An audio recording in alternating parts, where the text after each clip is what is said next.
Alpha classes में आपका स्वागत है।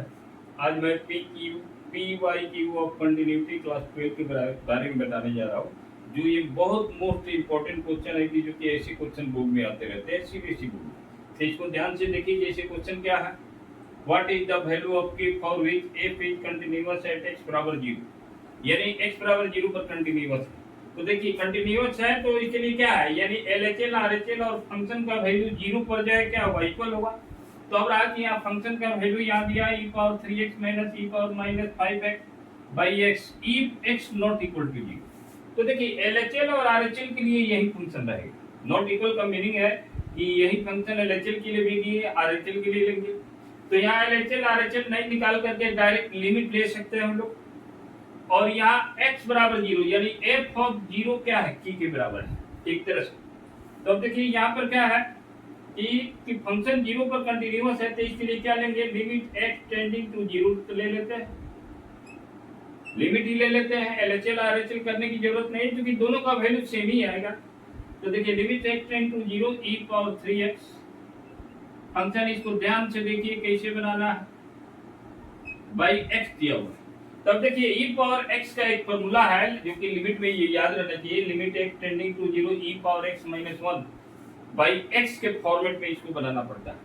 तो देखिए इसको कैसे बनाएंगे, तो इसको हम लिख सकते हैं कि लिमिट, अब इसमें हम करेंगे क्या, x tending to 0 e power 3x minus e power minus 5। तो अब देखिए इसमें क्या कर रहा है, जैसे -1 लाना है तब यहाँ पर एक -1 ला दे रहे हैं, और यहाँ क्या कर रहा है कि ब्रैकेट लगा करके यहाँ पर -5x है और यहाँ -1 लिख रहा है, क्योंकि ब्रैकेट ओपन करेंगे तो ये माइनस बनेगा, ये प्लस बनेगा, फिर कैंसिल हो जाएगा। फॉर्मेट केवल हम बदले, तो ऐसे ही इसको हम अलग कर दे रहे हैं, यानी -1 प्लस किए, -1 ऐड किया और -1 जब इसमें से सब्ट्रैक्ट कर लिए, तो ये हमारा वैल्यू नहीं बदला लेकिन फॉर्मेट बदला। तो देखिए यहाँ पर जो है x लिखेंगे। अब ये x क्या है, दोनों में डिविजिबल है, तो अब इसको ब्रेक करेंगे, लिमिट x टेंडिंग टू 0, ध्यान से देखिए कैसे, e पावर 3x माइनस 1 और यहाँ x है, और यहाँ क्या हो गया, अलग कर दे रहा है, लिमिट x टेंडिंग टू 0 और यहाँ e का power minus 5x minus 1 by x।